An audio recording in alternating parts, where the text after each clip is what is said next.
What a vibeable weather for vibe coding. Hello friends. Now, if you don't yet use AI in your code editor, I really recommend that you should. It will definitely be much more productive. Previously, I used to use GitHub Copilot, first the autocomplete feature, then when it appeared the chat feature, and now I will move to Cursor. I paid for the subscription and I've never been happier. So in this episode, we're going to try to use Cursor and do some vibe coding to add a feature to an existing application. Specifically, here I have this money gun Ruby on Rails multi-tenancy boilerplate. You can see it here on GitHub, and we're going to try to add dark mode with only adding prompts and not writing any actual code ourselves.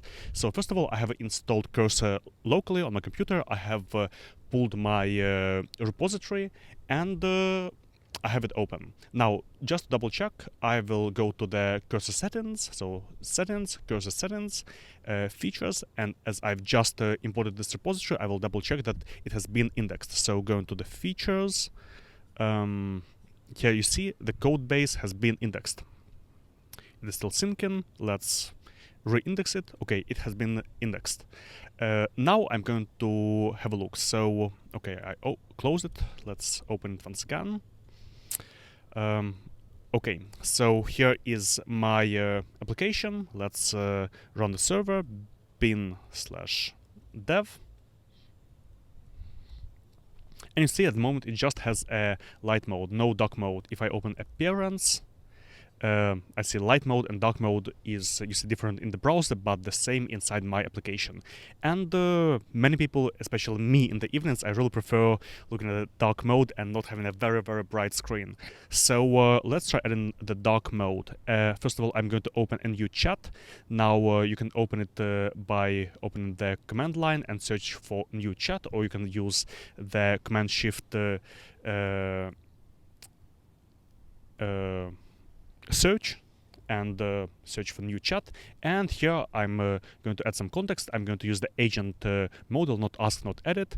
Agent is the one that is going to itself add all the changes in the files, and I can use the model that is auto, but each model can provide different results, so you can experiment with all of them. Now I'm going to do some front-end changes, so let's go to application HTML, application.html. Here's application HTML, and I'm adding this file to the context. I will also add the sidebar, navbar, footer. I have some more sidebar related files. Okay, and the CSS file. So application Tailwind CSS. And the better the prompt you give, the more context you give, the better the result is likely to be, and the fewer iterations you will need to make. So I'll make a prompt, add the dark mode to this application, take inspiration from linear. The changes should be minimal.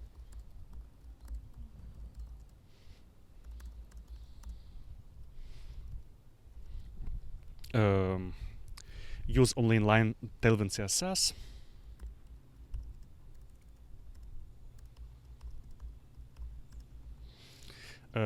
Update the buttons, so I have some buttons defined in application CSS here.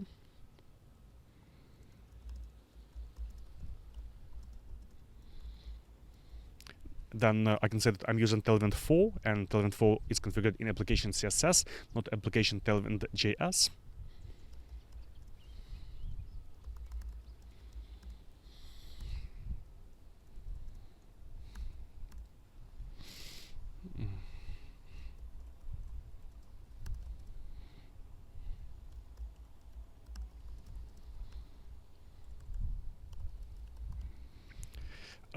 And I can also say that I don't want to add a toggle button to toggle light and dark mode. I want to do it only based on the browser's preferred color scheme.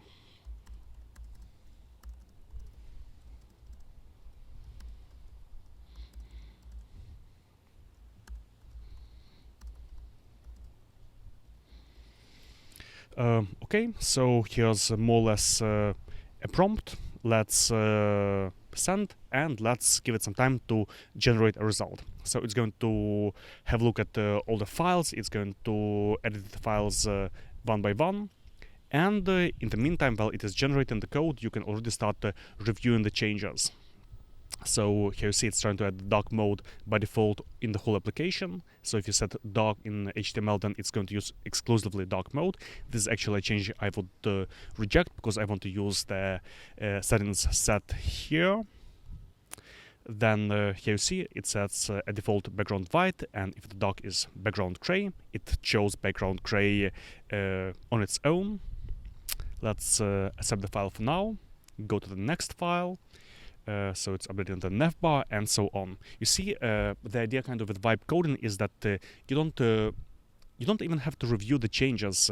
You kind of trust the chat, and you click around the application, and you tell the chat what you don't like, and it would be just updating everything based on what you like and what you don't like. So I'm not really going to review each of the files. I will just click on accept all right here.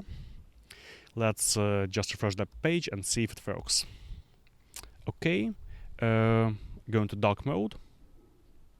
And you see part of the application has been set to dark mode. If I toggle the sidebar, you see the other sidebar has been made to work in the dark mode. Just one of them, not the other sidebar, because I have two different sidebar layouts here. So I will say add the dark mode to what's that file? Sidebar with two columns. I will drag the name of the file here.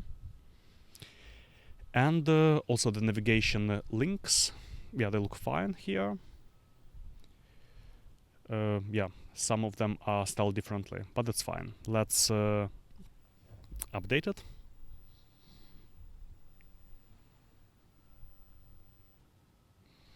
So see, I'm not even kind of activating my brain and thinking about the code. I'm working more as a project, as a product designer, telling what specifications I want, saying what I like and what I don't like, and the code kind of just generates itself. So let's see the result.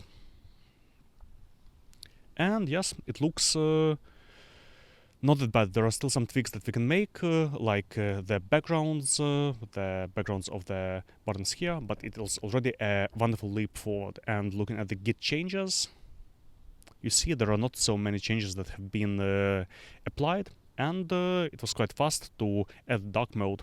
So I encourage you to try this approach to adding features to your application. Before doing something yourself, you can try to let the AI do it and then review the AI changes and work incrementally on top of it.